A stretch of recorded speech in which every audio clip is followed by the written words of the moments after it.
जय जिने बच्चों। आपने क्या अक्षय तृतीया का नाम सुना है? नहीं?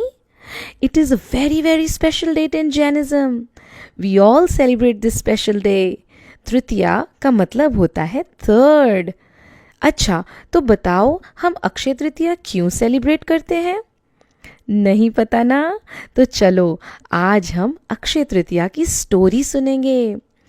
तो बहुत पहले ये जो आसपास हमें सब दिखता है ना, it use to be very very different. उस समय को बोलते थे भोग भूमि। It was like a very very magical land, like how we see in fairy tales.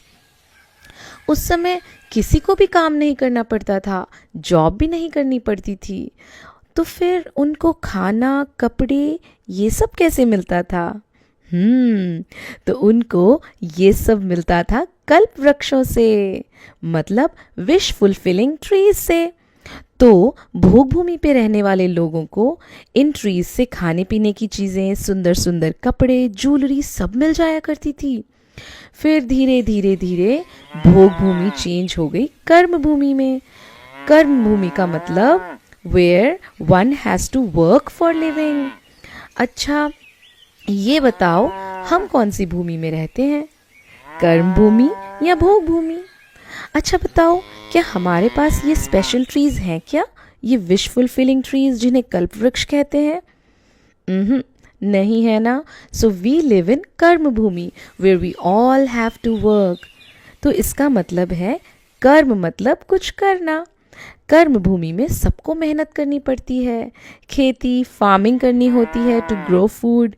कपड़े, भोजन, ज्वेलरी सब खुद ही बनाना पड़ता है। तो कर्म भूमि के स्टार्ट में सबसे पहले तीर्थंकर हुए भगवान आदिनाथ।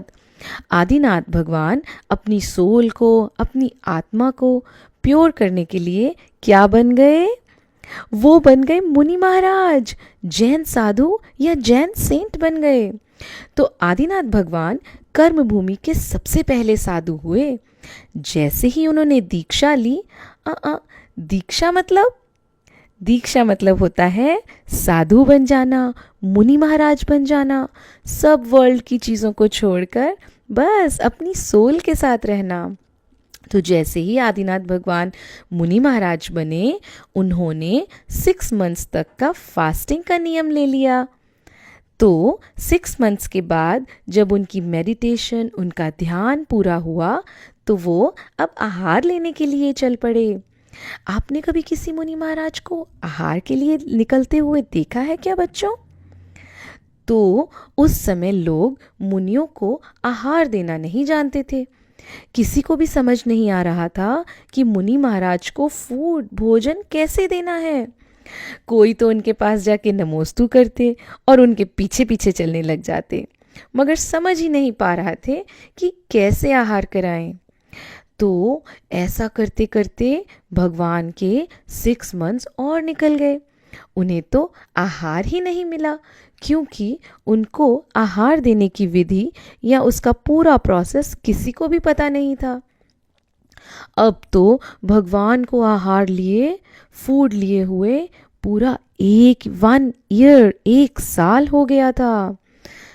तो विहार करते करते वृषभदेव एक सुंदर सिटी जिसका नाम था हस्तिनापुर, वहाँ पर आ गए।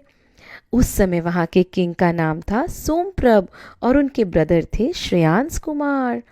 जैसे ही उन दोनों ब्रदर्स को पता चला कि आदिनाथ मुनि महाराज आए हैं, दोनों भाई जल्दी से उनके दर्शन करने अपने पैलेस से, अपने महल से बाहर आए और बहुत हैप्पी होकर उन्हें नमस्कार, उन्हें बो डाउन किया और उनकी 3 प्रदक्षिणाएं दी। मतलब सर्कल करते हैं ना हम मंदिर में, उसी को तो प्रदक्षिणा कहते हैं। तभी राजा श्रेयांस को याद आया कि राजा श्रेयांस की लाइफ में आने से पहले वो पिछली लाइफ में क्या हुआ करते थे। ये बात कुछ समझ नहीं आई। पिछली लाइफ मतलब क्या? तो जब से हमारा बर्थ हुआ है, हमें एक नाम मिला, ये लाइफ मिली। लेकिन क्या आपने कभी सोचा है कि जब हम बॉर्न भी नहीं हुए थे, तो उसके पहले हम कहाँ थे? हाँ, हम थे किसी और लाइफ में। है ना बड़ी इंटरेस्टिंग सी बात। जनरली ये किसी को भी याद नहीं रहता कि पिछली लाइफ में, प्रीवियस लाइफ में हम कौन हुआ करते थे। लेकिन श्रेयांश कुमार को अपनी प्रीवियस लाइफ याद आ गई। उन्हें याद आ गया कि वो पिछले जन्म में एक क्वीन हुआ करते थे और उनका नाम था रानी श्रीमती। और जो आदिनाथ मुनि है ना, वो उसी प्रीवियस बर्थ में उनके हस्बैंड हुआ करते थे, राजा वज्रजंग के नाम से। है ना कितनी मज़ेदार बात। तो उन दोनों राजा रानी ने मिलकर चारण रिद्धिधारी मुनि, मतलब सुपर स्पेशल पावर्स वाले मुनि महाराज को पहले आहार दिए थे। तो बस ये याद आते ही राजा श्रेयांश को पूरा याद आ गया कि मुनि महाराज को कैसे आहार दिया जाता है। उनको अपनी प्रीवियस लाइफ की बातें जो याद आ गई थी, प्रीवियस लाइफ में जो उन्होंने आहार दिया था, वो सब याद आ गया उनको। तो इस बर्थ में श्रेयांश कुमार अपने भाई के साथ मिलकर मुनि महाराज को सही प्रोसेस से अपने महल में, अपने घर में लेकर आए और उनको किस चीज़ का आहार कराया? प्योर शुगर केन जूस का आहार कराया।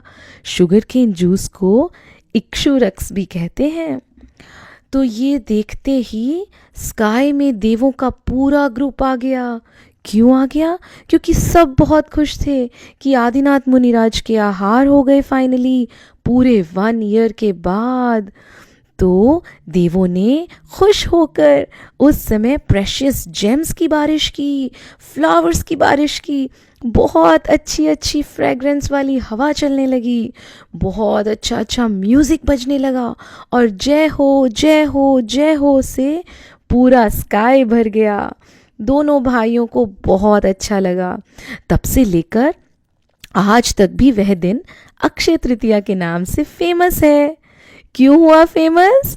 क्योंकि इसी फॉर्चुनेट डे से श्रेयांश कुमार से मुनि महाराज को आहार देने का, फूड देने का ट्रेडिशन शुरू हुआ। चलो अब अपन सभी प्रॉमिस करते हैं कि हम भी एक दिन मुनि महाराज को आहार ज़रूर देंगे और बनेंगे श्रेयांश कुमार जैसे लकी। बनेंगे ना? जय जिनेंद्र।